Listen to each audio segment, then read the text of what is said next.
La première raison, c'est que le bâtonnier me l'a demandé, et le directeur de l'école l'avait lui, mais que je n'avais pas de raison de refuser, et que ça me donne l'occasion de parler un peu, de parler à des gens qui arrivent à la profession d'avocat, et que ça me fait bien plaisir, et puis ça me donne l'occasion de vous répondre aujourd'hui. Hein. Non, voilà, c'est tout.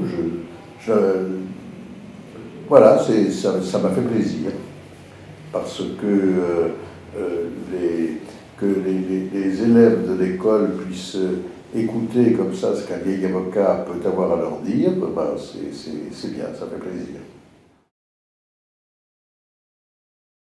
Il n'y a pas de rôle du parrain. Le parrain donne son nom, et après, bon, si on me demande de faire quelque chose, je le fais, mais comme on ne me demande pas grand-chose, j'ai donné mon nom. Voilà, c'est un rôle assez mince. Est-ce que c'est l'aboutissement? Non, parce que d'abord, dans l'aboutissement, il y a quelque chose qui est de l'ordre de la fin, et que je ne souhaite pas finir en étant parrain, mais que c'est effectivement, dans une carrière d'avocat, quelque chose qui fait plaisir et qui manifeste on a quand même quand on a beaucoup donné à cette profession, qu'on donne son nom à une promotion de jeunes qui, comme ça, en quelque sorte, porteront toute leur vie, c'est-à-dire encore pendant des années et des années, un nom de quelqu'un qui, depuis 60 ans, est avocat, ça fait plaisir aussi. Mais ceci étant, moi, je suis toujours prêt à faire ce qu'on me demande, mais comme on ne me demande pas grand-chose, j'ai donné mon nom, c'est déjà pas mal. Du coup, vous parlez d'expérience, vous parlez de 60 années de barreau. Et depuis votre inscription au barreau de Paris, quelles sont pour vous les 2 ou 3 peut-être évolutions les plus marquantes de la profession? Il y a pas mal de choses. Bon, l'essentiel est resté, premier point. Surtout dans ce qui est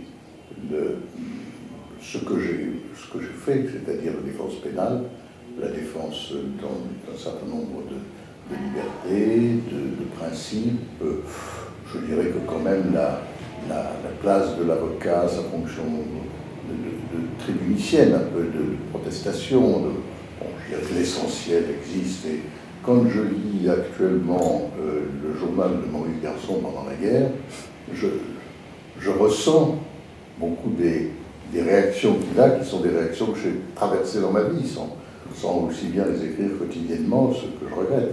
Bon, donc, premier point, l'essentiel, je crois, n'a pas énormément changé. Qu'est-ce qui a changé? Bon, il y a quelque chose qui a changé, c'est la vie du palais. Il y a 2 choses. D'abord, la profession s'est quand même élargie considérablement à ce qu'étaient les conseils juridiques. Il y a une fonction de conseil, une fonction d'avocat d'affaires. Ça existait un petit peu quand je suis arrivé au palais, mais très peu. C'était minoritaire, c'était quelques-uns, c'était quelques grands avocats qui donnaient un petit peu des conseils, etc. Aujourd'hui, la place du conseil dans la profession d'avocat et du conseil dans les affaires et des conseils dans la vie économique a pris une importance très grande, il faut le constater. Deuxième point, du coup, ce qui était le centre même de l'exercice de la profession, c'est-à-dire le palais, a changé de fonction, et cette fonction se manifeste par un changement d'aspect. Lorsque je suis arrivé au palais, il y avait une foule constante au palais. Une foule constante en 1955, il y avait même encore des avocats qui portaient la toque sur la tête, il y avait des dames en chapeau, là, tout le monde se promenait dans la galerie marchande, allait de pas en pas, on s'asseyait sur les bancs, tout le monde bavardait, et même quand ils n'avaient rien à faire, les avocats venaient au palais l'après-midi pour parler un peu, pour faire un certain nombre de choses. Il y avait une vie du palais qui était une vie. Aujourd'hui, le palais n'est plus qu'un instrument. On va plaider dans les chambres, et puis on s'en va. Il n'y a plus cette vie générale de la profession d'avocat, c'est vrai, qui a changé d'aspect, et donc de nature un peu. Hein. C'est-à-dire que aujourd'hui, je pense que ce qui a le moins changé, c'est quand même la défense pénale. Quoi. On dit certains, mais les principes de la défense pénale n'ont pas beaucoup changé. Ce qui a changé un peu, ce sont les moyens de preuve, par exemple. Oui, ça c'est vrai que ça nécessite tout de même que les avocats soient un peu plus pointus en matière technique, en matière scientifique. Ce qui a changé peut-être en matière pénale, c'est l'importance plus grande qu'on m'a donnée au respect de la procédure. Bon, mais au fond, la défense pénale reste dans les grandes lignes la même chose. Alors, la défense civile a beaucoup changé, parce que justement, on ne vient plus au palais. Pourquoi? Parce que même aujourd'hui, on a des échanges informatiques par la clé, et donc il n'y a plus besoin d'aller porter ses conclusions. Quand j'ai débuté, j'étais chez un avoué, clerc d'avoué, il n'y avait pas d'école à l'époque, il n'y avait pas d'école, il n'y avait pas de stage, on était stagiaire chez un patron, enfin bon, j'étais chez un avoué. Bon, je passais mon temps à faire des conclusions, à faire des écritures, puis je les portais au palais pour les faire signifier par les huissiers du palais, etc. Donc il y a quelque chose qui a changé là un peu. La parole a beaucoup diminué. Non pas en correction. On peut dire que même quand on parle des comparutions immédiates aujourd'hui, quand on les compare au flagrant délit de mon il n'y a pas une grande différence. Hein. C'est toujours la même précipitation, la même rapidité, la même... Bon. En revanche, effectivement, ce qui a changé, c'est par exemple la plaidoirie civile. Il n'y avait pratiquement plus de plaidoirie civile, il y en a encore quelques-unes, mais c'est devenu une étrangeté, la plaidoirie civile. On plaide par observation. Bon, ça, c'est des choses qui ont changé dans l'exercice de la profession. Ce qui a changé aussi, c'est l'exercice collectif. Lorsque j'ai démarré, ça n'existait, c'était même interdit. L'association était interdite. Elle a commencé à peine en 1955 à exister. Elle venait d'être autorisée. On a autorisé l'association à faire une association, un vieux système d'organisation. Et la plupart des avocats avaient leur cabinet chez eux. C'est-à-dire que l'avocat exerçait dans son domicile, dans son appartement, et puis c'est tout. Et le collaborateur exerçait aussi n'importe où. Enfin, il n'y avait pas ce qu'il y a aujourd'hui, c'est-à-dire des collectifs. Alors, je ne parle pas, si, ça existe, des collectifs considérables que nous avons, à l'imitation des grandes firmes anglaises ou américaines. Il y a ces collectifs énormes, mais même les avocats qui, comme moi, sont plutôt des avocats artisanaux, ont quand même des cabinets collectifs. Bon, voilà, ça a changé quand même certainement. Puis alors, ce qui a changé, c'est un certain nombre de moyens matériels. Il est évident que la photocopie change notre façon de travailler.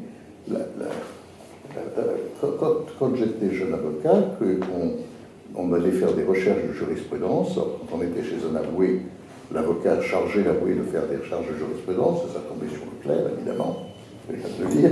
Et on allait voir les gros livres, hein, ceux qui sont là, ceux que j'ai ici, c'est la collection de Raymond Poincaré qui m'a été léguée par mon patron Alberno, qu'il avait lui-même reçu de Raymond Poincaré. Bon, je ne les regarde plus, hein. Voilà. Je ne les regarde plus, les gros livres. Et je les ai regardés pendant assez longtemps. Qu'est-ce qu'on faisait? On regardait le livre, on lisait l'arrêt, on voyait ce qu'il y avait d'intéressant, on faisait une petite note, on faisait une petite fiche. En disant, voilà, il y a un commentaire de monsieur machin qui dit ça, etc. Aujourd'hui, vous prenez une photocopie de l'arrêt, vous prenez un stabilo boss, et puis vous notez ce qui est important, vous le mettez au dossier. Mais ça, c'était rien. Ça, c'était il y a 20 ans. Parce qu'aujourd'hui, vous avez les moteurs de recherche. Et donc, y compris la recherche juridique a évolué par la technique. Le droit ne change pas. Enfin, le droit ne change pas. La méthode d'analyse du droit ne change pas tellement. C'est toujours la même. Tout le travail de l'avocat, c'est la flexibilité du droit. Bon. Mais la recherche a changé. Et puis, ce que vous savez qui a changé, c'est la photocopie. Donc, la photocopie, le fax, les banques de données. Alors, tout ce qui est, évidemment, l'électronique. C'est-à-dire que vous avez quitté, moi, quand j'ai débuté, j'avais acheté, parce que je n'avais pas de quoi payer une secrétaire, j'avais donc acheté une petite machine semi-portative, et je tapais tout mon courrier à la machine, ce qui posait d'ailleurs des problèmes considérables quand il fallait faire une assignation en 6 exemplaires, parce qu'il ne fallait pas faire de bêtises avec les doubles, etc. Bon, aujourd'hui, les choses ont complètement changé avec l'informatique. Tout le monde a un truc sur son bureau et tape sur son bureau. Donc, vous avez un certain nombre de... Mais ce sont des choses... Le droit, lui, n'a pas changé. Le droit n'a pas changé. Alors, on peut dire s'il y a des évolutions. Non, le droit n'a pas changé. La méthode d'approche du droit, la méthode... Ce qui est la défense, c'est-à-dire aussi bien au civil qu'au pénal, moi, je pense que ça n'a pas beaucoup changé. D'ailleurs, à ce propos, pardon, oui, continuez. À ce propos, vous n'êtes pas sans savoir que les élections au bâtonnat vont arriver.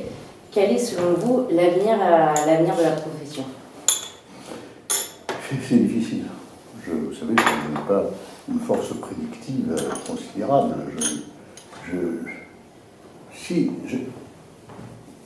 Si on m'avait dit ce que serait l'avenir de la profession, si on m'avait posé cette question il y a 60 ans, alors mettons même, 60 ans, je ne sais pas beaucoup l'avenir, hein, bien, mais mettons même il y a 40 ans, jamais je n'aurais pensé à un certain nombre de choses.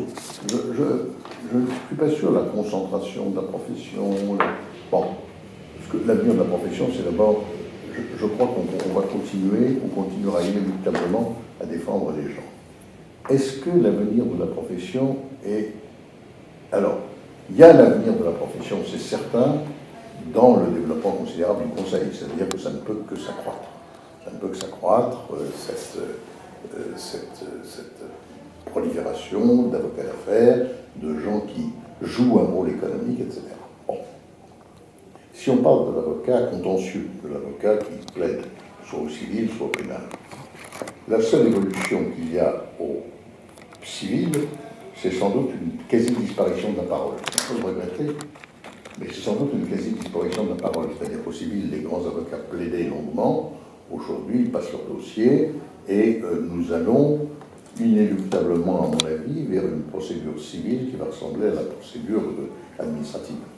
C'est-à-dire, d'ailleurs, ce n'est pas plus ce qui se passe aujourd'hui, parce que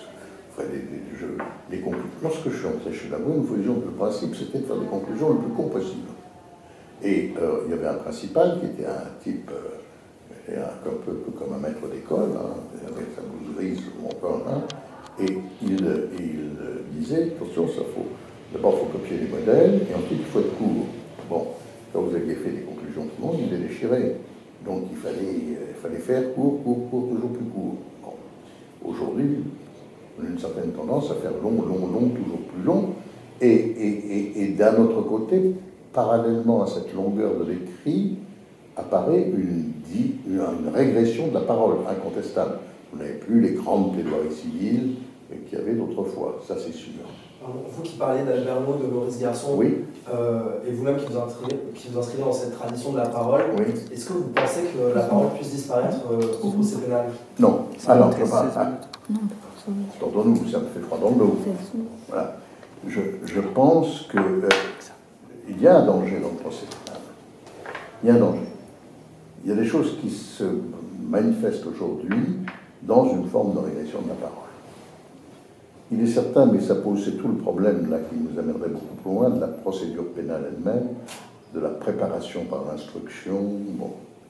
Et la parole a, je ne veux pas dire qu'elle est beaucoup, mais enfin quand même, les affaires correctionnelles, il y a les grandes affaires correctionnelles complètent toujours, hein, mais les petites affaires correctionnelles, quelquefois la parole régresse un peu.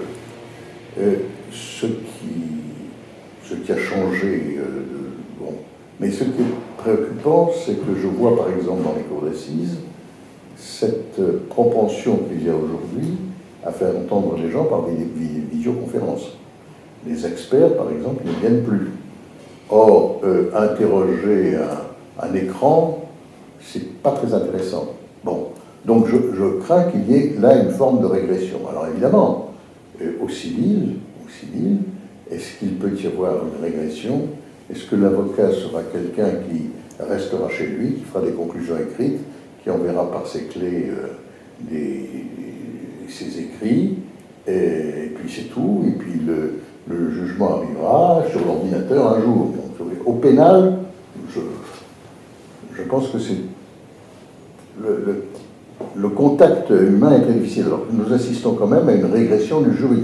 Il faut bien voir qu'aux assises, la régression du jury est une chose qui est constante. Elle n'a véritablement, pendant tout le 19e siècle, le jury ne bouge pas. Au début du 20e, il ne bouge pas non plus. Mais on va toujours se poser des questions sur un défaut qu'avait le jury, même tel qu'il avait été instauré par Napoléon, qui statuait sans les magistrats, qui était que le jury a quitté beaucoup. Trop. Et l'obsession des gouvernements et d'un certain nombre de juristes au XIXe siècle, c'est de faire régresser les acquittements.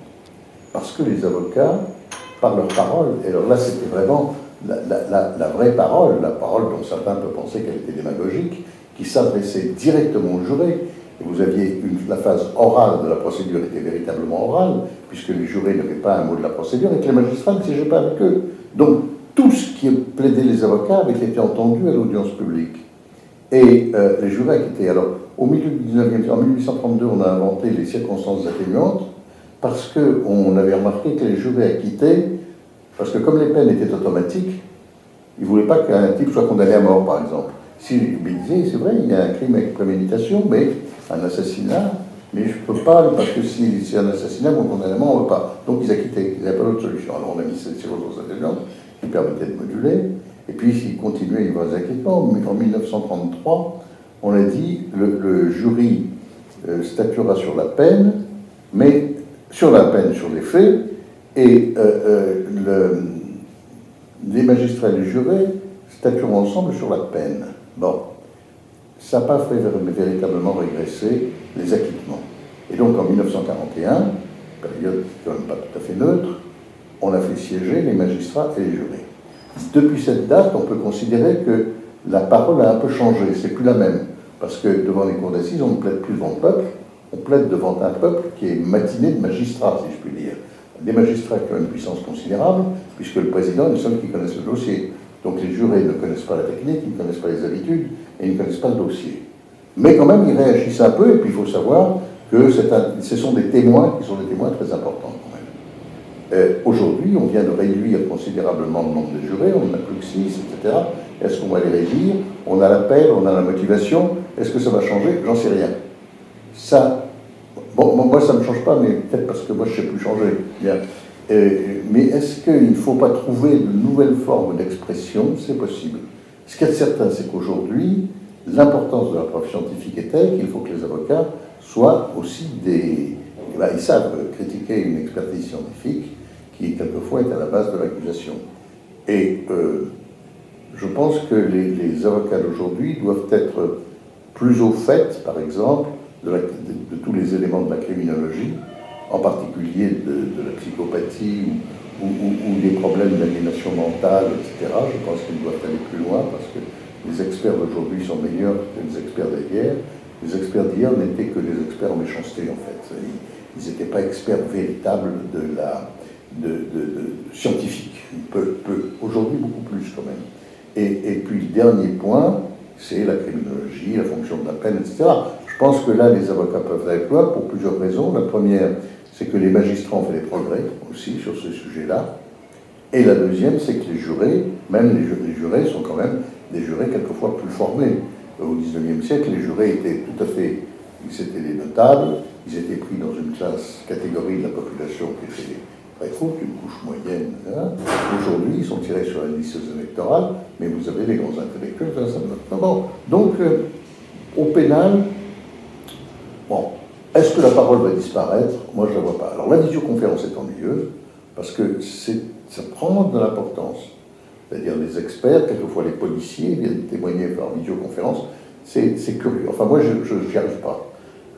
Interroger un type à travers ça coupe complètement la chaleur du débat, la possibilité d'une confrontation réelle. Bon, et je continue à penser que la parole est quand même l'élément essentiel pour pouvoir discuter une incrimination pénale et sur les faits et sur la peine. Voilà. Donc, d'abord, je trouverais que ce serait dramatique si la parole disparaissait, et je ne le pense pas. C'est-à-dire que je vois quand même que sur ce point, certes, je viens de vous parler d'un certain nombre de petites évolutions techniques, de l'évolution générale du jury, etc. Mais au fond, je plaide aujourd'hui comme je plaidais il y a 60 ans. Voilà. Parce qu'une affaire d'assises, je la plaide aujourd'hui comme je la plaidais il y a 60 ans. Une affaire correctionnelle, on est peut-être un peu plus juriste quand même. Mais pas toujours, ils étaient très juristes aussi. Donc, je ne me rends pas bien compte là, mais voilà une affaire correctionnelle. Bon, il y a par exemple au cours de l'instruction aujourd'hui, c'est vrai que l'avocat a un rôle plus important qu'il ne l'avait hier, parce que la contestation, l'avocat a une intervention, alors qu'avant il n'en avait pas. Je ne parle pas du XIXe siècle où il n'était pas là, mais même depuis le début du XIXe siècle, jusqu'à 2000, l'avocat intervient peu pendant tout le XXe siècle, l'avocat intervient peu, pas du tout dans l'instruction. Pourtant, l'avocat assiste à l'instruction, mais il n'a pas de rôle actif qui soit véritablement déterminé. Aujourd'hui, il peut demander des actes d'instruction, il peut surtout soulever les nullités qu'il ne pouvait pas soulever avant, les nullités ne pouvaient être soulevées que la fin. Bon. Donc il y a un certain nombre de techniques peut-être qui se sont ajoutées. Bon, enfin, allez, ça n'a pas changé beaucoup, ça. Et donc, comme ça n'a pas changé beaucoup, je pense que ça ne changera pas beaucoup.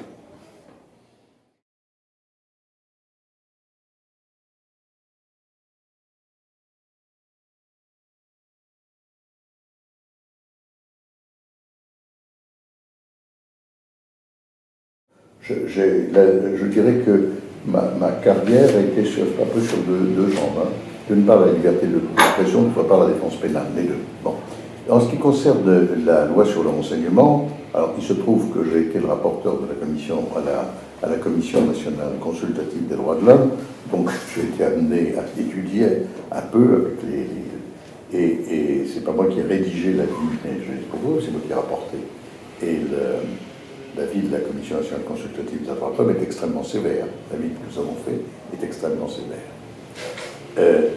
Donc j'ai un regard sévère, malgré les réponses que nous a fait M. Cazeneuve, qui sont intéressantes, parce qu'il est rare quand même qu'un ministre prenne la peine de répondre de façon aussi précise. Je ne suis pas d'accord avec sa réponse, mais sa réponse est très précise, et il se défend beaucoup d'avoir voulu faire une loi liberticide. Alors, j'aime pas beaucoup ces termes, d'ailleurs, hein, mais je dirais que cette loi est une loi qui organise la surveillance de masse. Et le renseignement de masse et la surveillance de masse, par la surveillance. Alors, cette loi, moi, je suis critique pour plusieurs raisons. D'abord, elle a été débattue trop vite. L'accélération des mécanismes parlementaires est quelque chose que je déplore, parce que les lois votées en procédure accélérée, là, c'est pas possible avec une seule lecture. Bon, le système parlementaire a été organisé pour une véritable réflexion parlementaire. On dit ça va durer trop longtemps. Ben oui, mais enfin, et le ministre répond, mais on y travaille depuis 2 ans, il y a des commissions, etc. Oui, mais le débat parlementaire est court, il n'y a qu'une lecture, ça va très vite. Bon, c'est vrai que sur ce sujet, le Sénat n'a pas fait grande modification au projet de loi, donc, mais je pense que c'est la première chose, ça va un peu vite. La deuxième, c'est que cette loi est justifiée par 2 choses. D'abord, les pratiques que nous allons organiser par cette loi étaient déjà pratiquées par la police, c'est ce qu'elle dit l'exposé des motifs, et la police était dans l'illégalité. Je m'étonne qu'on prenne ça de façon aussi légère. À dire, bon, voilà, c'était illégal, on va le légaliser. Au lieu de dire c'était illégal, il ne faut peut-être pas le faire. Bon, ça c'est le deuxième point. Le troisième, c'est que les systèmes qui sont organisés, on peut rentrer dans le détail technique, mais les systèmes, je dirais que essentiellement les e-catchers et surtout les algorithmes, c'est-à-dire la boîte noire qu'on met sur avec un système d'exploitation des métadonnées qui permettra d'avoir, c'est-à-dire des petits signes techniques qui pourront permettre d'avoir un profil d'une personne, etc. Tout cela, c'est vraiment une surveillance généralisée. Et le système du bouchard là, qu'on installe n'importe où, on pourra en mettre un devant la porte ici, je ne le saurais pas, et comme ça, tous les gens qui viendront ici, qui peuvent être des terroristes, seront écoutés. Il y a quelque chose qui là, alors bien entendu, au début, il n'y avait pas de protection des avocats, maintenant il y en a une un peu meilleure, c'est-à-dire que ça ne pourra pas être fait en urgence sur seule décision du Premier ministre, la commission sera obligatoirement consultée. Bon, un progrès, heureusement qu'il y en a eu quelques-uns. Mais il n'empêche que le système lui-même, en particulier le système de l'installation en prison, donc vous savez qu'ils ont ils n'avaient pas réussi un accord, un arbitrage un arbitrage ministériel, puisque Christiane Taubira est venue demander que ça ne se passe pas en prison, qu'elle a été sèchement rembarrée par tout le monde et qu'elle est partie dans son ministère. C'est un peu choquant, hein, pour ce qui est des systèmes de surveillance en prison. Je pense en particulier aussi que les systèmes de contrôle, la Commission nationale de contrôle des techniques de renseignement, je crois que c'est ça comme ça que ça va s'appeler, je pense que je pense deux choses. D'une part, que son aspect pléthorique, c'est-à-dire le très grand nombre de personnes qu'il y a, qui sont des gens qui ont quelquefois autre chose à faire ailleurs. Alors je veux bien que les conseillers d'État et les conseillers de la Cour de cassation soient détachés, ne fassent pas autre chose, mais les parlementaires, c'est un peu plus difficile, ils sont quand même obligés de revenir dans notre circonscription toutes les semaines. Donc la surcharge de cette institution et le fait qu'elle n'ait pas de véritable pouvoir décisionnaire d'empêcher quelque chose, puisque le Premier ministre décide. Bien sûr, la Commission, si elle se réunit à une majorité qualifiée, peut après saisir le Conseil d'État qui lui conserve ça. Bon, enfin, on sait très bien comment ça se passe, c'est le mécanisme. Donc les contrôles ne sont pas suffisants. Alors, je n'ai jamais dit que c'était un Patriot Act à la française, parce qu'il n'est pas accompagné de mesures de suspension des libertés, comme le Patriot Act, de plein pouvoir au président. Enfin, on n'organise quand même pas Guantanamo, on ne permet pas la torture, bon, il ne faut pas exagérer. Mais c'est un système de surveillance généralisée qui, moi, me paraît déplorable et qui va passer. De toute façon, ça va être voté. Donc, il va falloir faire avec pour essayer de le contrôler le plus possible. Beaucoup de gens ont critiqué cette loi en parlant justement de Patriot Act à la française. Je pense que c'est peut-être dû au contexte dans lequel cette loi est arrivée. Alors j'aimerais avoir votre avis. Alors, c'est tout le problème de la lutte contre le terrorisme. Voilà. Ça fait des années qu'on n'arrête pas de faire des lois contre le terrorisme. Faut bien, et puis chaque fois qu'il y a un fait, ça existe aussi pour les faits divers, mais je dirais un acte de terrorisme, il y a une nouvelle loi qui vient, la dernière loi, les deux dernières lois. Vous avez une loi après l'affaire Mera, vous avez une loi après l'affaire du type qui a fait le musée de Belgique, je me rappelle pas son nom un instant, le musée juif de Bruxelles. Vous avez la dernière loi qui a tout de même été jusqu'à organiser, la dernière loi sur le terrorisme, qui n'est pas vieille, elle a quand même été jusqu'à organiser une infraction juridique assez extraordinaire, qui est l'entreprise individuelle de terrorisme, sur lesquelles les juristes se grassent la tête pour savoir ce que ça peut être. Bon. Et vous avez donc, et puis qui a organisé par exemple la répression de l'apologie du terrorisme, dont on a vu les résultats après le 7 janvier, qui a organisé les résultats, qui a organisé la répression, où il y a des gens qui sont passés en comparution immédiate, des gosses qui avaient eu des propos inconsidérés, des ivrognes, ça c'est une loi sur le terrorisme. Et là, nous sommes dans ce contexte, c'est-à-dire que nous sommes dans le contexte après le 7 janvier. Cette idée qui était la grande idée du Patriot Act d'ailleurs, et qui est une idée qui est reprise et qui est très contestable, le Conseil de l'Europe l'a contestée, cette idée, on fait une guerre, on est en guerre contre le terrorisme. Les terroristes ne sont pas des soldats, ce sont des criminels. C'est-à-dire que cette idée qu'il y a une guerre, que c'est une espèce d'affrontement entre la nation, non, c'est pas ça la question. Et cette idée qu'on va combattre le terrorisme en employant ces méthodes, alors bon, c'est exagéré, je n'ai pas dit qu'on avait dit, il faut... Mais il y a quand même quelque chose qu'il faut bien voir, c'est que quand Ben Laden dit dans 10 ans il n'y aura plus de démocratie, la démocratie n'existera plus, il y a deux façons de supprimer la démocratie. La première, effectivement, c'est de perdre la guerre, mais la deuxième, c'est de perdre ce qui fait l'essence même de la démocratie, voilà. C'est-à-dire cette idée que la suspension des libertés peut faciliter la lutte contre le terrorisme. Je ne le crois pas. Bon, ça c'est un point donc très très important. C'est comment lutte-t-on contre le terrorisme? Alors, nous avons eu les crédits du 7 janvier qui sont des affreux. Enfin, bref, je me rappelle, j'ai fait mon discours, c'était terrible. J'ai appris que mon ami Cabu avait été tué quand j'arrivais à la mutualité. C'est l'affaire dont j'ai fait quand même. C'est terrible. Bon. Et vraiment, là, si vous voulez, cette idée. Alors, c'est vrai qu'il y a eu un mouvement populaire, un mouvement le 11 janvier. Je ne suis pas du tout d'accord avec Emmanuel Todd, je vous le dis tout de suite. J'ai une position complètement opposée à la sienne. Je ne crois pas du tout que. Je crois que la grande manifestation, la grande expression du 11 janvier, ce n'est pas, comme il le dit, comme il le laisse entendre. Je n'ai pas lu son livre, hein, donc il faut que je fasse attention, je n'en ai lu que des comptes rendus. Je l'ai, hein, mais je ne l'ai pas lu. Les classes, Comment ? les classes bourgeoises qui sont venues dans la rue. Oui, c'est ça, ils sont venus, c'est les classes bourgeoises qui sont venues dans la rue pour montrer le règne de l'islam. Bon, c'est pas vrai du tout. La manifestation du 11 janvier était une manifestation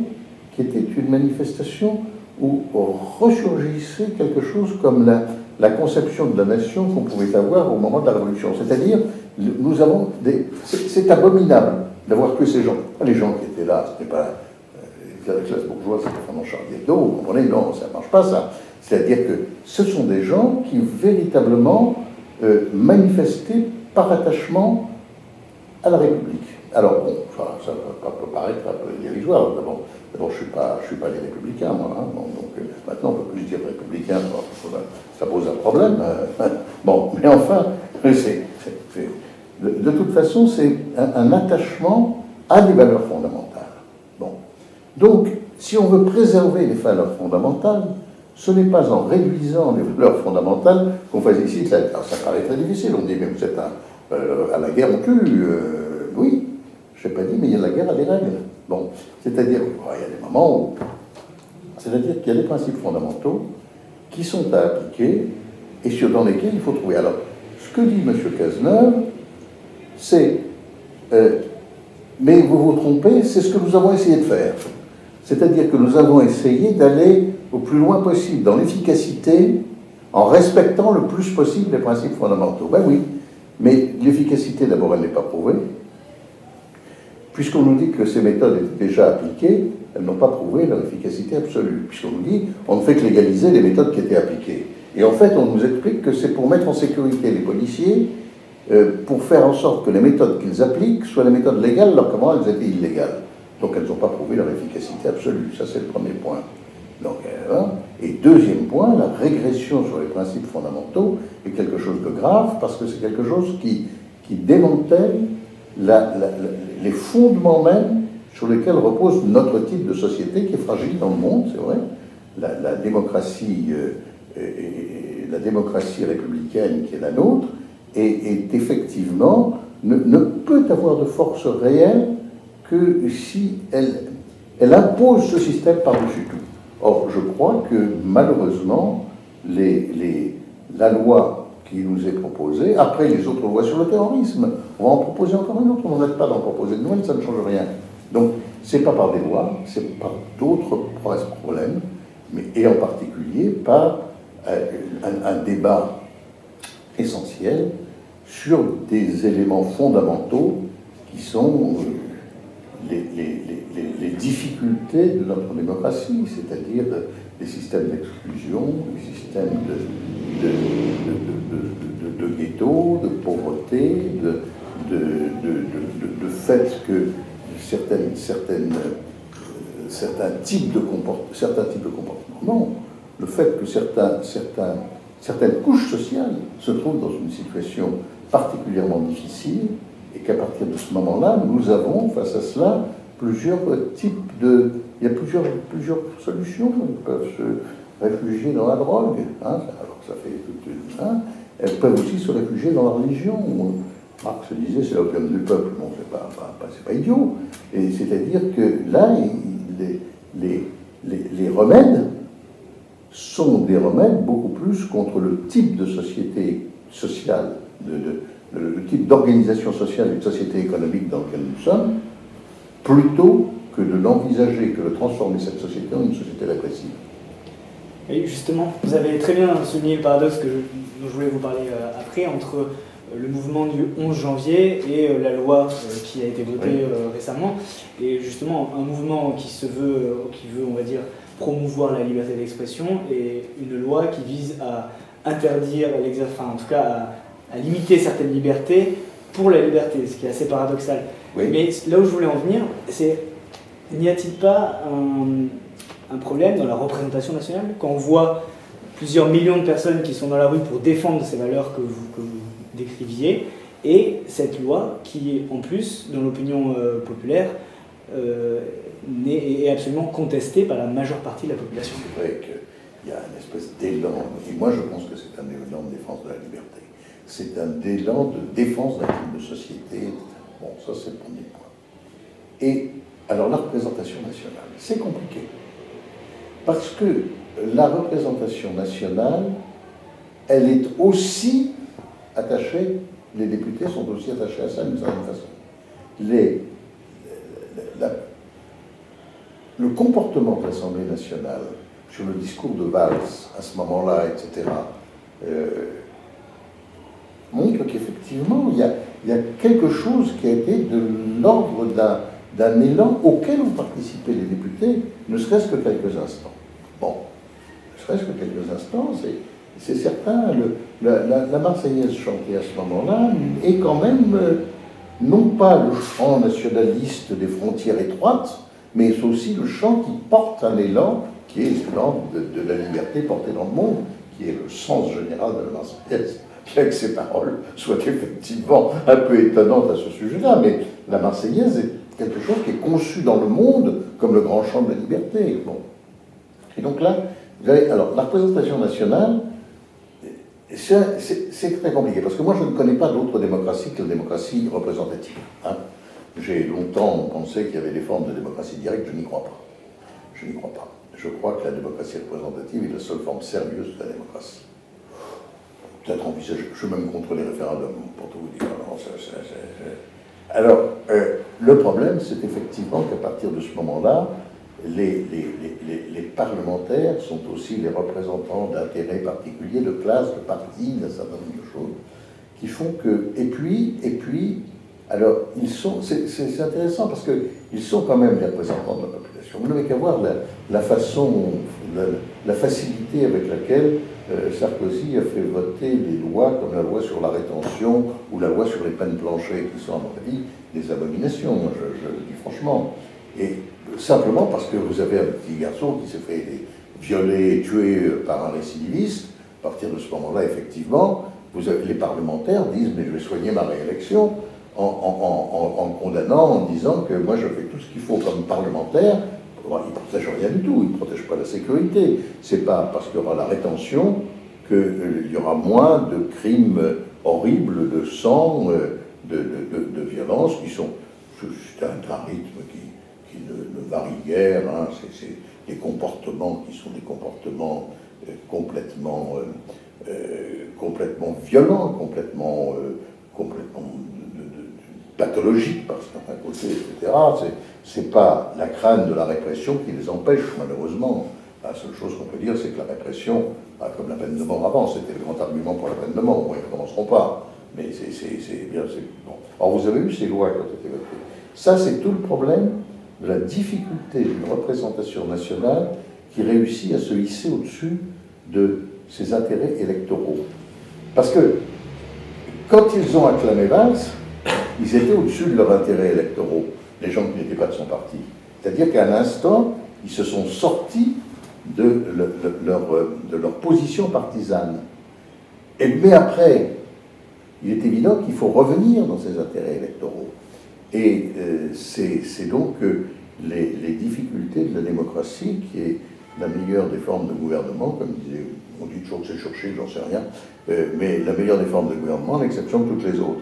C'est-à-dire qu'il est évident que le système démocratique porte des difficultés qui sont l'influence considérable, effectivement, des mouvements d'opinion en particulier, qui amènent quelquefois les parlementaires à ne pas prendre des positions qui seraient nécessaires. Vous avez un exemple très caractéristique à ce sujet-là, c'est l'abolition de la peine de mort. L'abolition de la peine de mort a été votée contre l'opinion publique. Vous aviez 64% des gens qui étaient pour, mais elle a été votée par la détermination de Mitterrand à ce moment-là. C'est tout, parce qu'il venait de prendre le pouvoir, il avait dit qu'il le ferait, il l'a fait, c'est passé. Bon. Mais sans ça, c'est dur de sortir que les parlementaires viennent affronter leurs électeurs en disant j'ai voté l'abolition de la peine de mort. Bon, là, il y avait beaucoup de temps avant de nouvelles élections. Bon. Donc, il y a des difficultés dans le système parlementaire, et moi je pense que les parlementaires votent des lois quelquefois sur pression, et pour des intérêts politiques, sur pression de l'opinion et de l'interaction entre l'opinion et le pouvoir, avec un pouvoir qui ne réussit pas à se dégager suffisamment de cette pression de l'opinion, etc., pour affirmer les principes fondamentaux. Ce que je dis, c'est, quand quelquefois, moi je l'ai vu, quand vous aviez des lois, alors je ne parle pas de la loi sur le terrorisme, mais c'est la même chose, quand vous aviez des lois comme ça, qui étaient des lois complètement dingues, enfin, des trucs qui ont été faits, des lois sur l'immigration qui ont été épouvantables, etc., et vous dites aux parlementaires, vous dites enfin, c'est pas possible ce que vous faites là, vous voyez bien que c'est contraire aux principes fondamentaux, ils disent ça. Et alors, ils disent, ouais, mais il faut quand même qu'on réprime, etc., il faut qu'on réponde à l'opinion. Mais en répondant à l'opinion dans le sens où elle est, on ne fait pas changer l'opinion, au contraire, on la conforte dans ces mouvements qui sont des mouvements d'humeur, etc. Et je prends le problème de la peine de mort. Il faut bien dire qu'il y avait, au moment où le Parlement abroge la peine de mort en septembre 81, vous avez 64% des gens qui sont contre l'abrogation. C'est beaucoup, 64%. Un an après, c'est devenu minoritaire. C'est-à-dire que si on va dans le sens d'une opinion qui ne comprend pas forcément l'importance des droits fondamentaux et des libertés fondamentales, en disant, mais vous avez raison, on va restreindre les libertés, au lieu d'affirmer les droits à ce moment-là, et de dire il y a d'autres solutions. Alors c'est difficile, parce que quand Christiane Taubira propose la contrainte pénale, bon, elle heurte à l'opinion, c'est évident, en fait, tous les discours qui ont été dits, et propose la contrainte pénale, qui est une solution pour sortir de la réponse du tout pénitentiaire. Et la réponse générale, c'est de dire regardez, c'est du laxisme à l'égard des délinquants. Bon, ce qui est complètement idiot, c'est une autre façon de concevoir la réponse aux actes illégaux et aux actes délinquants. C'est une autre façon de la concevoir, pour répondre par les réinsertions au lieu de répondre par la punition. C'est inéluctable que ça va contre l'opinion. C'est une notion qui est complexe, qui est difficile à comprendre. Et si à ce moment-là, vous avez une importante partie des dirigeants politiques, etc., qui dénoncent en permanence Christiane Taubira comme étant laxiste et qui disent regardez, elle a enlevé le bouclier qui était nécessaire, etc., vous confortez l'opinion dans ce sens, et ça, c'est comme ça. C'est-à-dire que les joutes politiques sont difficiles. Alors évidemment, tout le monde voit très bien de quel côté je me situe, mais je pense effectivement, moi je souhaiterais que les hommes politiques et la représentation nationale pensent quelquefois qu'il faut aller contre l'opinion. Et surtout pas souffler sur les mauvais vents de l'opinion.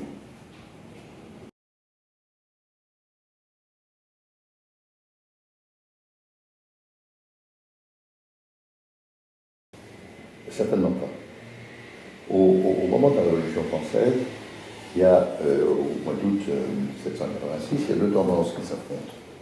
Il y a ceux qui veulent la liberté totale, et qui ont, dont Robespierre d'ailleurs, des choses intéressantes dans son premier discours, et Marat a une formule absolument extraordinaire.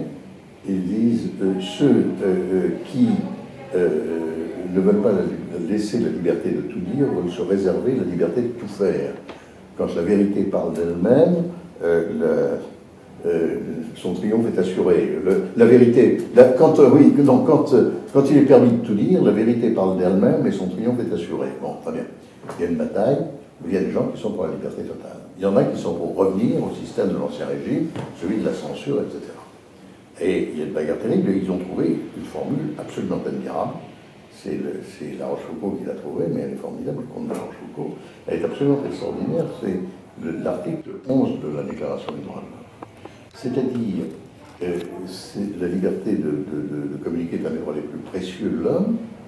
Donc chacun est libre, il prenne toutes les formes, tout ce qui existe à l'heure, d'écrire, de parler, d'imprimer, ce qu'il veut, hein, sauf à répondre des abus dans les cas déterminés par la loi. C'est-à-dire que la loi peut prévoir des abus. Et ça, c'est une idée absolument géniale. On ne peut pas laisser une liberté absolue à l'expression. C'est ce que disent les Américains, mais ils condamnent quand même les gens par le biais. Hein. Mais la vérité, c'est que la Convention européenne des droits de l'homme dit la même chose dans l'article 10. Elle dit dans un premier temps c'est libre, et dans un deuxième temps il y a des restrictions. Ceci étant, elle va très loin, parce que la Cour européenne des droits de l'homme a sur ce sujet beaucoup progressé. Et la jurisprudence de la Cour européenne des droits de l'homme sur l'article 10 est sans doute une des plus belles constructions qu'elle a faites, en disant depuis la reine Elisabeth que la liberté d'expression ne vaut pas seulement pour les idées communément acceptées ou qui font mal à terre, elle vaut aussi pour celles qui choquent un certain nombre de gens et une partie de l'opinion. C'est-à-dire que la liberté d'expression est très importante et elle va extrêmement loin en ce qui concerne, par exemple, les questions d'intérêt général. Le problème, c'est que c'est un petit peu difficile de définir ce qu'est question d'intérêt général et de ce qui n'est pas question d'intérêt général. Mais elle va très loin. C'est-à-dire que je crois, et ce qu'elle dit surtout, c'est la nécessité et la proportionnalité de la loi et de l'interdiction. Bon. Et je ne suis pas pour la liberté absolue. Je suis effectivement pour qu'il y ait des limites qui soient marquées par la loi, mais que ces limites qui sont... Attention, je ne veux pas forcément pour condamner les gens. Moi, je trouve que je souhaiterais qu'il n'y ait pas de répression pénale, qu'il y ait simplement une répression civile. Mais les limites doivent être très précises et c'est tout. Moi, j'ai passé ma vie à défendre ça et à essayer de faire relaxer les gens qui étaient poursuivis pour des infractions à la liberté de la parole et pour les infractions qu'ils avaient commises par l'expression. Mais jamais je n'ai contesté le principe même qu'il y ait des limites.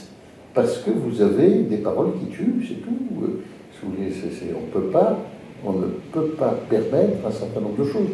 Que lorsque la loi de 80 est venue en débat, moi j'ai lu l'ensemble des débats parlementaires qui est absolument intéressant, passionnant.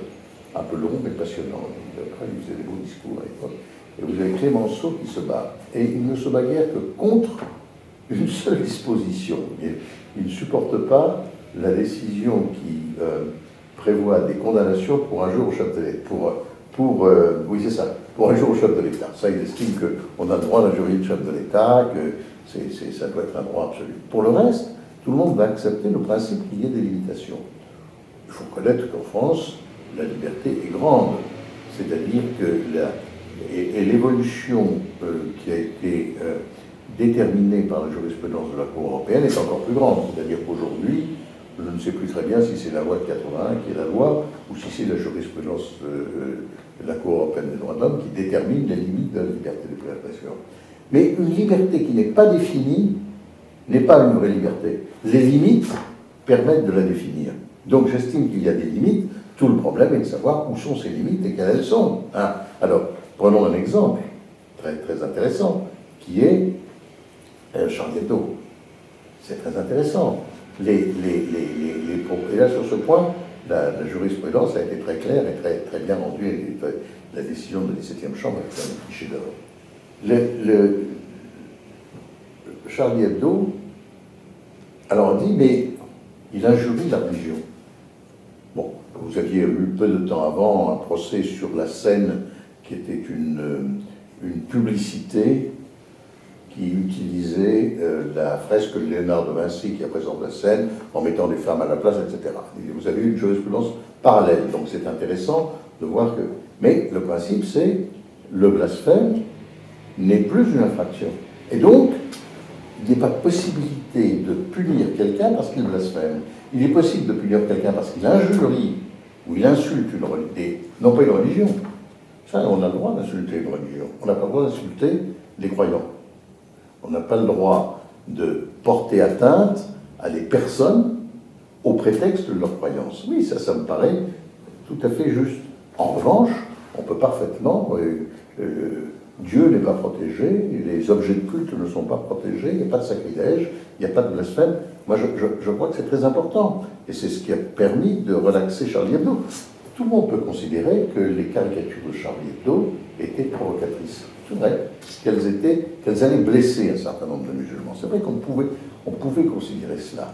Mais il n'y a pas de texte, n'est-ce pas? Et quand, en plus de ça, le tribunal dit très bien que la fameuse caricature de Cabu qui ouvre la première page avec un Cabu qui dit, qui montre le prophète disant c'est dur d'être aimé par des cons. Mais en fait, il montre parfaitement que, par un petit truc qui est sur le côté, que les cons qu'ils déterminent, c'est pas les musulmans. Les cons, c'est les terroristes. Bon, ceux qui vont tuer. Mais enfin, c'est donc le tribunal dit non, c'est pas une injure religieuse. C'est une définition sévère de gens qui commettent des crimes. C'est pas pareil. Bon. Même qu'ils les commettent au nom de la religion, c'est quand même des criminels. Voilà. Et donc, je trouve que ça, c'est assez bien vu. Hein.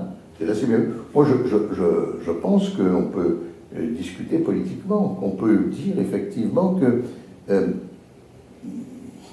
dire des choses, publier des choses qui vont blesser les gens indirectement, c'est... Bon, moi, ça ne me plaît pas beaucoup. Pour tout vous dire, ça ne me plaît pas beaucoup. Je n'aime pas beaucoup qu'on blesse des gens en raison de leur religion. Lorsqu'il y a des spectacles anti-catholiques à Paris qui déchaînent les foudres, etc., je me ferai tuer pour qu'on continue à faire ces spectacles, mais en même temps, je n'approuve pas les gens qui les font parce qu'ils blessent les gens. Et ce n'est pas la peine de blesser les gens sur quelque chose qui est très profond chez eux. Donc, qu'il s'agisse des catholiques ou les musulmans ou les juifs. Enfin bon, mais ceci étant, c'est une appréciation politique que j'ai là, c'est une appréciation sociale, c'est pas une appréciation juridique. Juridiquement, ils ont droit. En revanche, on n'a pas le droit de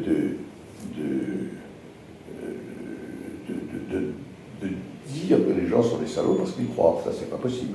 Voilà. Donc, la liberté d'expression, moi je suis pour qu'elle soit limitée, encadrée, mais qu'elle soit le plus large possible et qu'elle ne puisse être limitée que dans les cas qui sont nécessaires dans une société démocratique, dit la Convention européenne.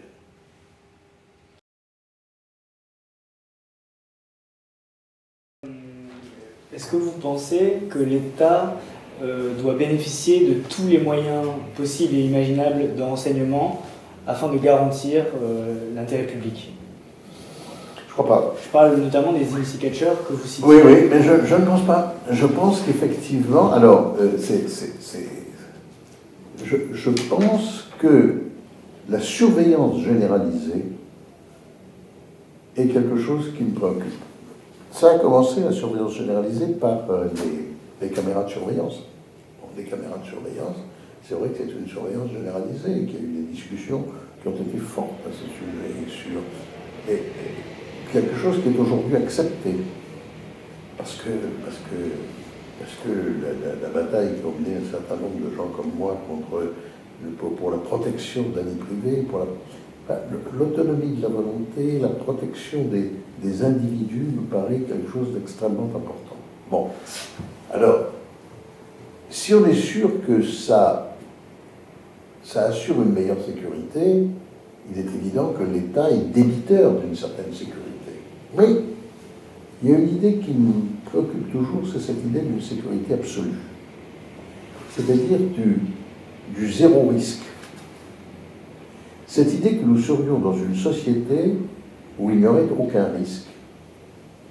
Je ne sais plus qui disait que les seuls endroits où il n'y avait pas de risque, c'était les cimetières. Bon, je veux dire qu'une société vivante, la vie, et par en elle-même, porte des dangers. Alors, le problème, c'est qu'il faut limiter ces dangers. Mais cette idée qu'on va arriver à un risque zéro est une absurdité.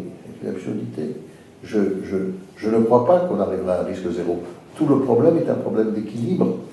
C'est-à-dire, il faut effectivement qu'il y ait certaines surveillances, on ne peut pas les éviter, mais il faut aussi qu'elles soient considérablement limitées. Or, je pense que les systèmes qui consistent à mettre un système, Thatcher, je n'ai pas encore compris très bien comment ça marchait, INSI. mais comment INSI Thatcher. INSI Thatcher. Alors l'INSI Thatcher, c'est quand même un système qui permet d'enregistrer tout ce qui se passe autour. Hein.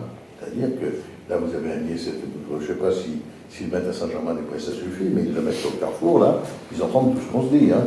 Bon, c'est quand même un problème. C'est quand même un problème. Alors, bien sûr, on me dit, mais la loi, il y a des précautions.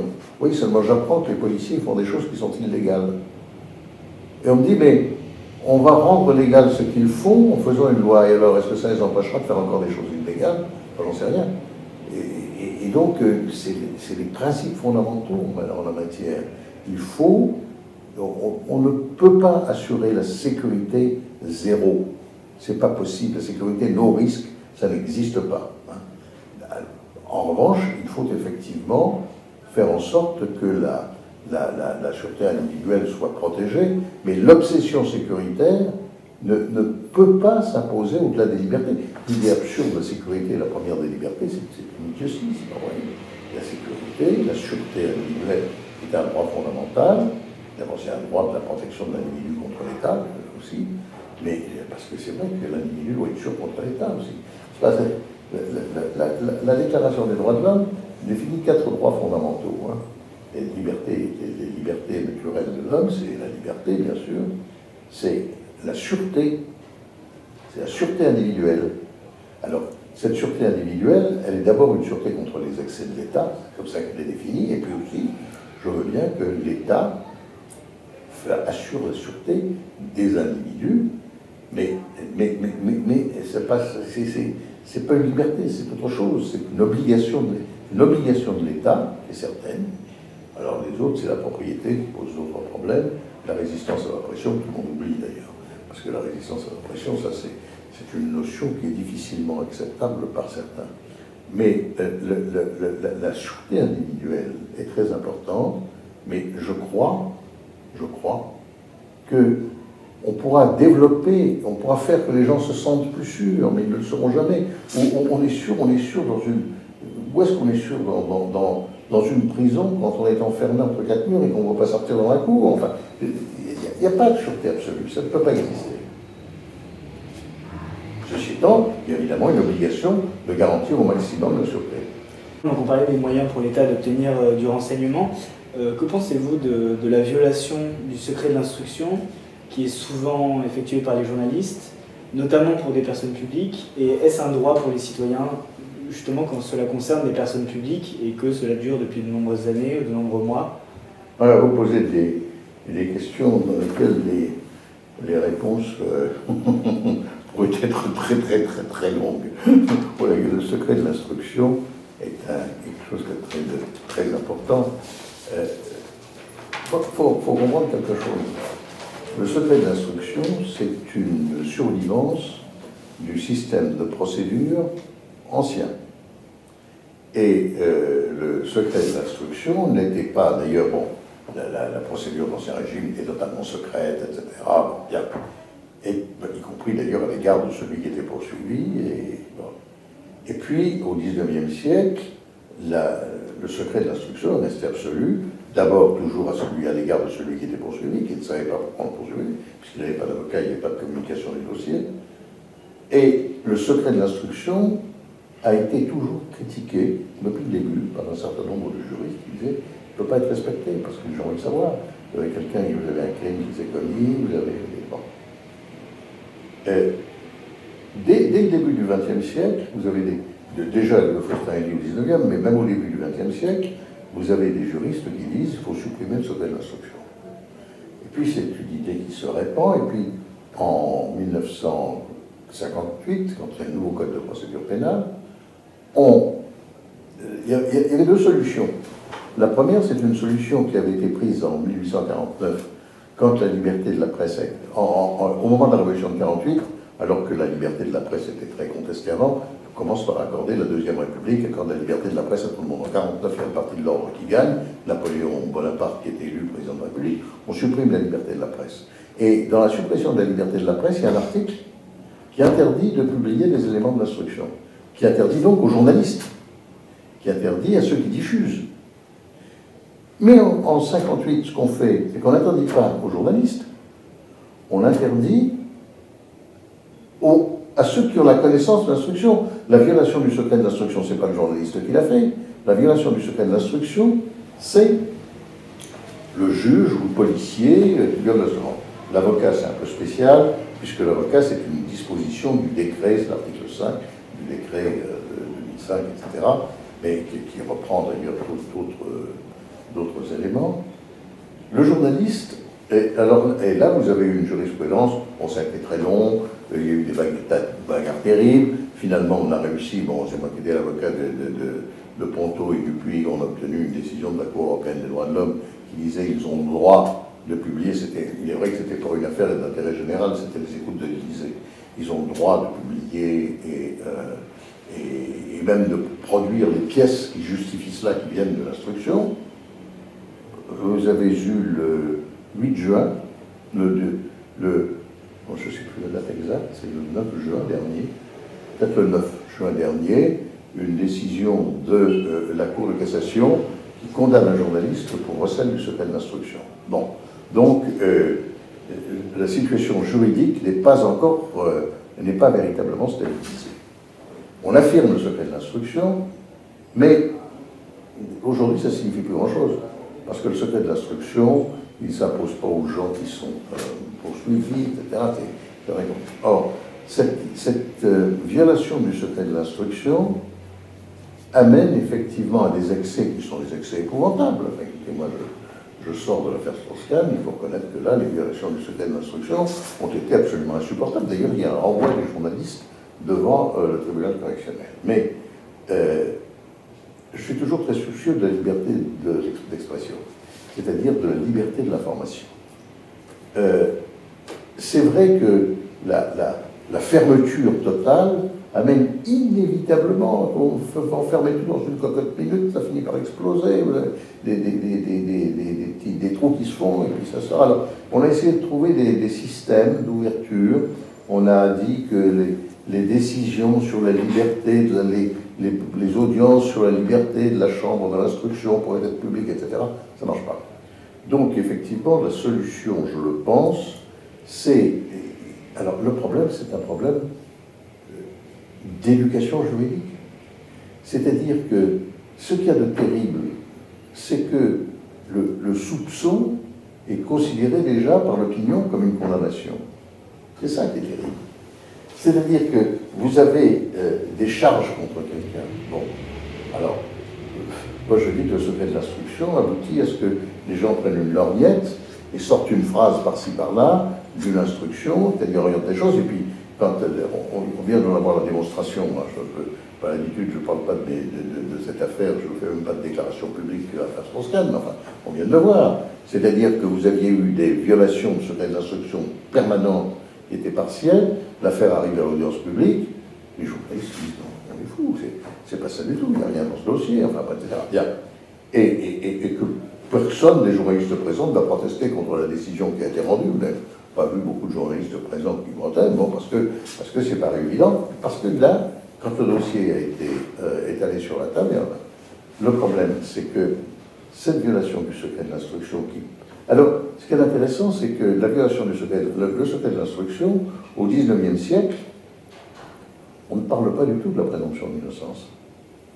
On dit que le secret de l'instruction cherche à protéger, au moins jusqu'à la fin du XIXe siècle, sert à protéger la sûreté de l'enquête. C'est-à-dire que, alors c'est vrai que lorsque la police enquête, on ne va pas sortir ce qu'a dit la police, et d'ailleurs, c'est un peu le cas de l'arrêt de la Cour de cassation qui vient d'être rendu, que j'ai lu ce matin, donc ça tombe bien. C'est la publication d'un portrait robot du criminel alors qu'on le recherche. Et donc cette publication va mettre la police dans une situation difficile. Là, je dirais que c'est de la part du journaliste qui fait ça, c'est mauvais. C'est un journaliste qui n'a pas le sens de ses responsabilités, c'est évident. Et en revanche, après, quand vous avez l'instruction qui se déroule, c'est vrai que c'est très très difficile d'empêcher de mais l'idée, c'est effectivement de réussir à convaincre les gens que quand quelqu'un est accusé, il n'est pas pour autant coupable. Bon. Et ça, c'est très difficile, et ça tient à tout notre système de procédure inquisitoire. C'est notre système de procédure s'enracine quand même dans la procédure inquisitoire, dans laquelle le suspect est déjà en partie coupable, puisqu'on torture pour le faire, etc. Bon. Et donc, cette idée que du moment que quelqu'un est mis en examen, c'est qu'il est coupable. Et c'est donc peut-être, pour résoudre cette difficulté, tout notre système de procédure qu'il faut se décider à revoir. Alors là, c'est en train d'être trop loin. Justement, vous parlez de la présomption d'innocence. Quels peuvent être les risques, finalement, d'une utilisation abusive de renseignements protégés que l'on est susceptible d'avoir en sa possession, notamment lorsque les informations sont fausses? C'est-à-dire que vous avez des atteintes à la présomption. Alors, là aussi, il y a des notions juridiques qu'il faut bien préciser. La présomption d'innocence, elle est définie dans la Déclaration des droits de l'homme comme un droit face au juge, d'un droit de procédure. C'est-à-dire qu'on n'a pas le droit, d'ailleurs c'est ce que dit l'article 9 de la Déclaration des droits de l'homme, on n'a pas le droit de porter atteinte à une personne tant qu'elle n'a pas été déclarée coupable, sauf, dit là déjà l'article 9, à la mettre en détention provisoire pour des raisons nécessaires et précises. Bon. Le problème, c'est que la revendication de la présomption d'innocence est curieusement une revendication de la présomption d'innocence face au tribunal de l'opinion. C'est-à-dire que c'est ce que ne supporte pas les gens, c'est un espèce de pilori, c'est-à-dire qu'ils sont dénoncés comme étant coupables. C'est au fond la réaction de l'opinion. C'est pas pour autant qu'ils sont mis en prison, enfin, on peut y avoir des détentions provisoires, mais ils sont dénoncés comme étant coupables, et la douleur qu'ils ressentent, la violence qu'ils ressentent, est une violence du regard qui est porté sur eux par l'opinion publique. C'est ça le problème. Et donc on a créé un délit civil, un droit civil d'atteinte à la présomption d'innocence, on a créé un droit civil et une infraction civile, l'article 9.1 du Code civil, qui permet à celui qui est victime d'une atteinte à la présomption d'innocence de demander la présomption d'innocence face à l'opinion, pas la présomption d'innocence face à la justice, de demander du dommage d'intérêt à ceux qui ont mis en cause leur innocence avant qu'ils ne soient condamnés. Ceci étant, ce texte n'a pas bien marché, parce que l'exigence, il faut le présenter comme certainement coupable, parce que dit la jurisprudence, il faut le présenter comme certainement coupable. Les journalistes malins, ça se rédige très bien. Vous faites entendre qu'il est coupable sans le dire. Donc, il est vrai que ça ne marche pas bien. Et que moi, je crois que ça tient à notre système de procédure. Vous n'évitez pas. Regardez déjà, quand quelqu'un est mis en garde à vue, vous savez, monsieur Attel est mis en garde à vue. C'est tout le monde est convaincu qu'il est coupable. Hein. C'est fait, il est jugé déjà. Et donc, vous avez là ce simple fait.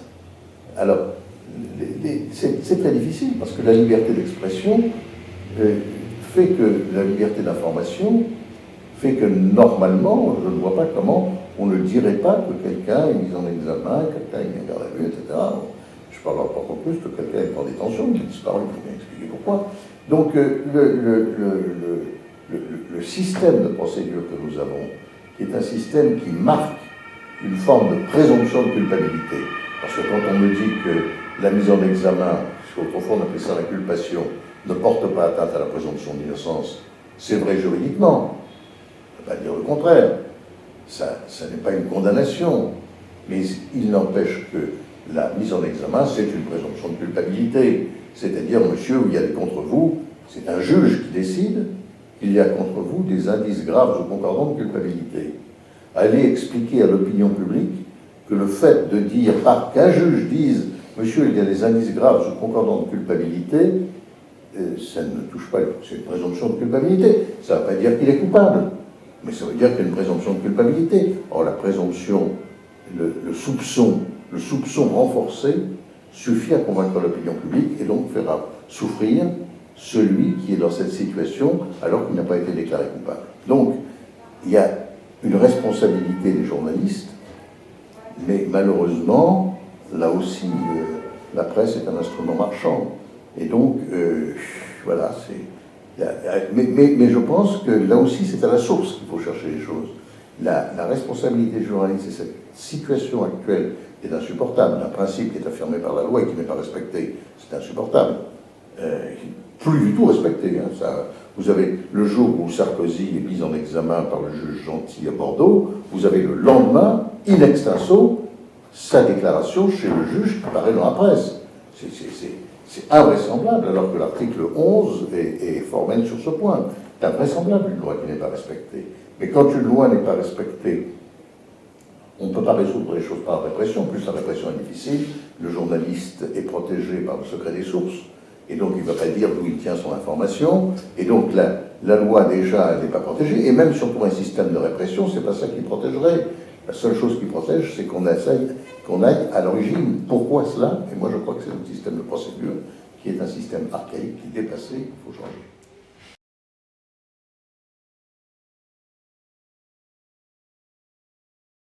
On a vu donc le rôle d'Internet depuis, on va dire, quelques décennies a évolué et a fait changer les moyens de communication. Et notamment, on a vu des lanceurs d'alerte comme Edward Snowden ou Wikileaks, qui soient donc individuels ou communautaires, qui ont alerté la population sur des sujets qui les touchent au plus près, mais qui sont également en rapport avec l'État. Et j'aimerais savoir ce que vous pensez sur un susceptible droit qu'aurait la population sur un renseignement des modes de renseignement de l'État. Vous savez que dans la loi sur le renseignement, ils ont fait un article qui en principe est censé protéger les gens comme Snowden. Bon moi, Snowden, formidable. Hein, je le dis comme je le pense. Les révélations de Snowden sont quelque chose de capital, d'essentiel, d'important. C'est bien. Il a fait du bien, Snowden. Il n'a pas fait du mal, il a fait du bien. C'est évident, ce qu'il a fait, c'est bien. Ceci étant, il est évident qu'un droit général... Alors, est-ce qu'il peut y avoir des secrets? Ça, c'est un problème que je me suis posé depuis longtemps. Est-ce que... Alors, c'est tout le problème des secrets. On vient de traiter du problème d'un secret qui est le secret de l'instruction. Le secret de la vie privée. Bon, on ne va pas discuter. Le secret de la vie privée, c'est un élément fondamental de la personnalité dans une société démocratique. Enfin, je pense que ça, c'est à peu près admis. Ce qui n'empêche qu'il est violé aussi. Mais vous avez le secret de la vie privée. Vous avez le secret professionnel. Bon, le secret professionnel, on connaît bien ça, avec même les menaces de violation du secret professionnel. Parce que le secret professionnel, tout le monde est bien d'accord, quand c'est un devoir de celui qui est tenu. Le serment que vous avez prêté, bon, ça paraît tout à fait... Le problème, c'est que le secret professionnel de l'avocat, par exemple, l'État, il a toujours envie de le percer, parce que ça serait quand même très intéressant de savoir ce qu'il a dit à son avocat. Bon, alors, toute la bataille sur le secret. Le dernier problème, c'est le secret... Alors, vous avez un problème, c'est le secret des affaires. C'est vrai que la directive européenne sur le secret des affaires, aujourd'hui, ça pose un problème considérable. Est-ce que le secret des affaires va s'opposer à ce que les citoyens connaissent les mécanismes qui, en fait, d'une certaine façon, gouvernent le monde, puisque c'est les mécanismes de relations financières dans une société libérale, etc. Donc, vous avez un problème là, qui n'est pas résolu. Là. Et l'application brutale de la directive me paraîtrait très, très grave en ce qui concerne le contrôle des citoyens sur... Mais, vous avez les secrets de l'État. Est-ce que l'État a droit? Bien sûr, bien sûr. L'État a droit à ce que certains faits soient secrets. Ça me paraît évident. L'État, il doit y avoir des secrets. Ceci étant, lesquels? J'ai plaidé il y a 40 ans peut-être pour un journaliste qui avait révélé qui avait volé une information, il avait volé littéralement, vraiment, le document lui-même, qui était un projet d'une disposition qui violait la Constitution, qui était secrète. Bon. très intéressant. C'est nécessaire qu'il informe les citoyens sur un comportement de l'État qui est un comportement illégal. Bon. Le problème, c'est ça. C'est-à-dire que le secret défense, tout le problème du secret défense, bon, il est évident que vous n'allez pas divulguer les plans de bataille et l'adversaire, par exemple, hein, si on est en guerre. Bon. Et je pense qu'il doit y avoir des éléments de secret qui sont nécessaires dans les relations internationales, etc. Bon, la divulgation d'un certain nombre de choses peut créer des... Mais le problème, c'est de savoir quel est le contrôle de ce secret. Est-ce que le juge... Bon, et les systèmes de contrôle, les systèmes de défense ne sont pas satisfaisants. Par exemple, le secret défense, vous savez, vous avez une commission qui permet de lever le secret défense quand un juge le demande. Il n'empêche que le ministre il fait ce qu'il veut. C'est-à-dire que vous avez un certain nombre d'affaires dans lesquelles le secret défense a été levé par la commission, et néanmoins, bon, alors, tout le problème, là encore, c'est un problème de proportionnalité. Ce qui est difficile dans la démocratie, c'est de délimiter les barrières qui ne peuvent pas être toujours... Il faut que la loi définisse ce que peut être une nécessité. Et c'est difficile, c'est vrai. Mais je pense qu'un type comme Snowden, Wikileaks, etc., ont permis de savoir des choses qui étaient des choses essentielles, fondamentales. C'est important que les citoyens sachent, je ne sais pas ce qu'ils vont faire après, mais c'est important qu'ils sachent ce qu'a fait l'État américain, ce qu'ont fait un certain nombre d'États, d'ailleurs, les yeux sur le monde, là, c'est important qu'on le sache. Mais en même temps, est-ce qu'il est normal que tout soit révélé, alors que certaines révélations peuvent être des révélations qui portent atteinte soit à l'ordre public, soit à des intérêts personnels qui peuvent être graves, qui ne sont pas forcément les intérêts personnels des dirigeants. Bon, il va y avoir autre chose. Le secret médical, qu'est-ce que vous voulez? Est-ce que... bon, alors, il y a eu tout le débat, par exemple, sur la maladie de Mitterrand. Est-ce qu'il fallait... Alors, le débat sur la publication du livre après la mort de Mitterrand, bon, après tout, que ce médecin l'ait révélé, bon, on peut discuter, hein, il y a les deux thèses. Hein. Il y a une thèse qui dit c'est pas possible, la médecin n'a pas le droit de faire ça, et la thèse qui dit il fallait quand même que la population soit informée. Mais pendant que Mitterrand est au pouvoir, révéler qu'il a une maladie grave, est-ce que c'est indépendamment de l'atteinte à sa personne, hein, de cette révélation, est-ce que cela ne peut pas avoir des répercussions graves dans la diplomatie française, par exemple? Donc effectivement, je pense que sur ces sujets, il y a un problème général. On ne peut pas penser que l'État sera totalement transparent. On peut penser qu'il doit l'être le plus possible jusqu'à une nécessité impérieuse.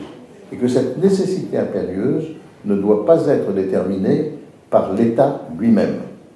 Et c'est là qu'on revient à cette idée géniale de la séparation des pouvoirs, c'est-à-dire une instance qui soit une instance indépendante du pouvoir, qui lise les lois et qui dise jusqu'où peut être le secret ou ne peut ne pas être. Ça s'appelle le pouvoir judiciaire, mais enfin bon, on peut l'appeler différemment, on peut l'appeler de diverses façons, mais je crois que c'est là qu'est le problème. Le problème, c'est que chaque fois qu'il y a une question de nécessité et de proportionnalité, qui sont des notions juridiques qui sont assez bien définies maintenant, il faut que ça ne soit pas le pouvoir lui-même qui détermine la nécessité et la proportionnalité. Il faut donc que ce soit une instance indépendante. C'est ce qu'explique Montesquieu en ce qui concerne la justice. Bon, mais ça paraît des banalités. Mais en fait, c'est là que je trouve la solution. C'est là que je trouve la solution. Qu'est-ce que vous voulez, Snowden, ce qu'il a fait, c'est formidable. Enfin, c'est formidable. Moi, je peux pas dire autre chose. Comme citoyen, moi, je suis content de ce qu'a fait Snowden. Voilà. Et en même temps, je me dis que Snowden ne peut pas avoir tous les droits. Et donc, il faut qu'il y ait une instance indépendante du pouvoir qui détermine où se situe la nécessité et la proportionnalité.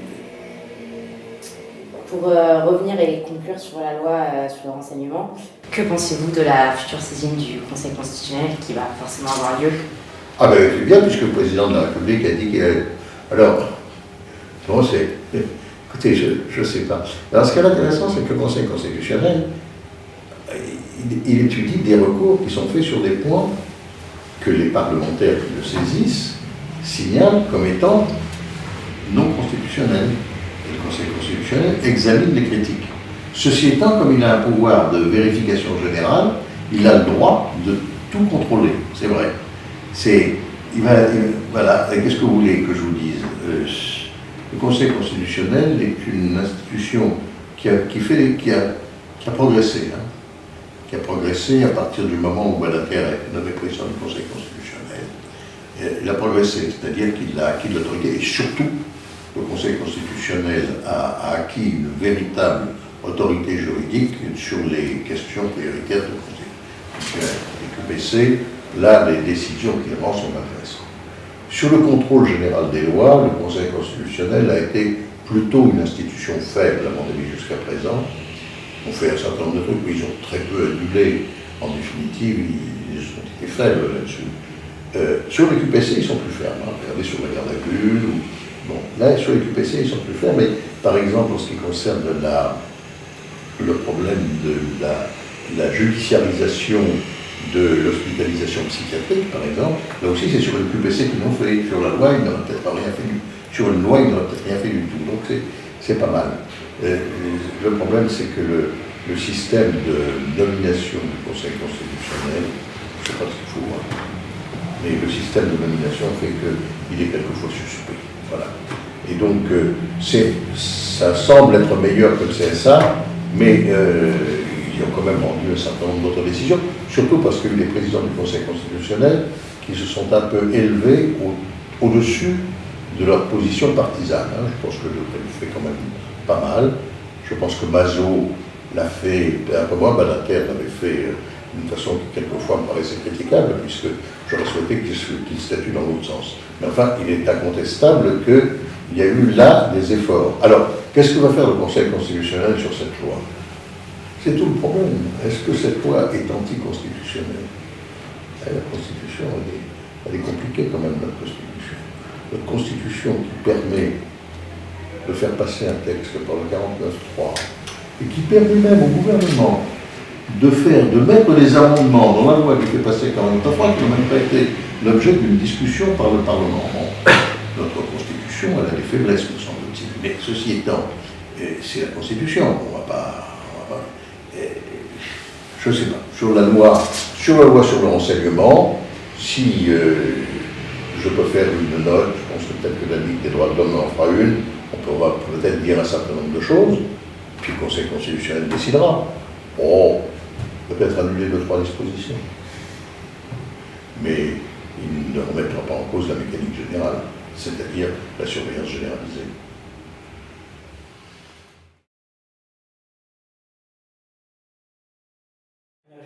Est-ce que vous avez un beau souvenir à nous raconter de vos années d'étudiants, parce que nous on est encore élèves avocats? D'abord, premier point, moi je vous le dis tout de suite, j'étais.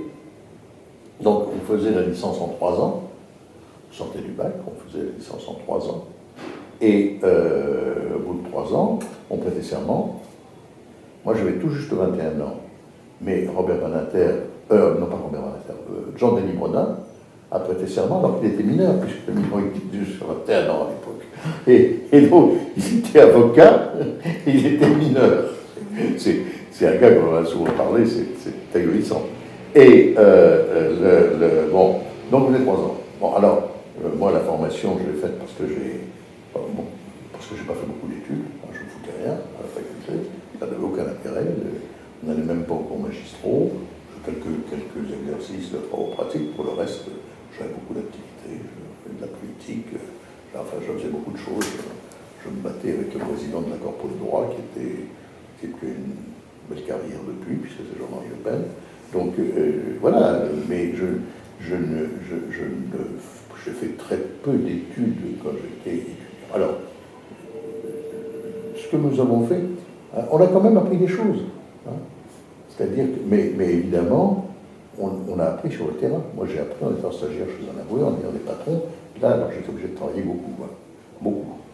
Alors, vous raconter un souvenir, moi, non, je ne peux pas vous raconter beaucoup de souvenirs, je peux vous raconter des anecdotes. Je pense que bon, c'est sale quand même. Moi, je pense que c'est un progrès. Hein. Je pense vraiment que c'est un progrès.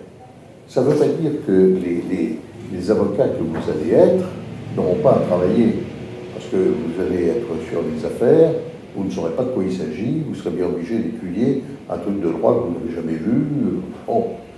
Mais vous avez quand même acquis une culture générale. Vous avez fait des stages dans les cabinets d'avocats qui font une formation générale. On manquait même de cette culture générale.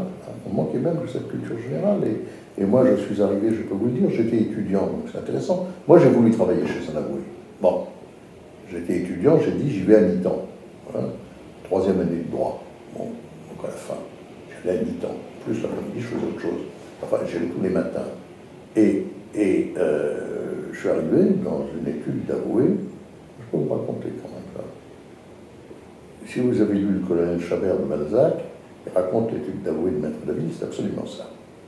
Vous aviez une étude d'avoué, vous aviez des vieilles dames qui écrivaient le machin, les dossiers en lettres rondes, qui tenaient la comptabilité dans des grands livres noirs. Et vous aviez un principal d'avoué, qui était un clerc, hein, c'était qui n'avait pas de diplôme, mais qui avait 30 ans de pratique. Et moi, la première chose qu'il m'a dit, c'est: vous allez prendre la feuille de papier, vous allez la plier en 3. Comme ça. Dans la marge de gauche, vous n'écrivez rien, c'est pour les corrections du patron. J'ai continué à faire ça pendant 20 ans. C'est absurde. Et un jour, je me suis dit, c'est complètement idiot quand même. Et parce que c'est moi qui faisais mes propres corrections. Et après, il m'a donné un tas de modèles. Il y avait donc, je sais pas moi, 300 modèles.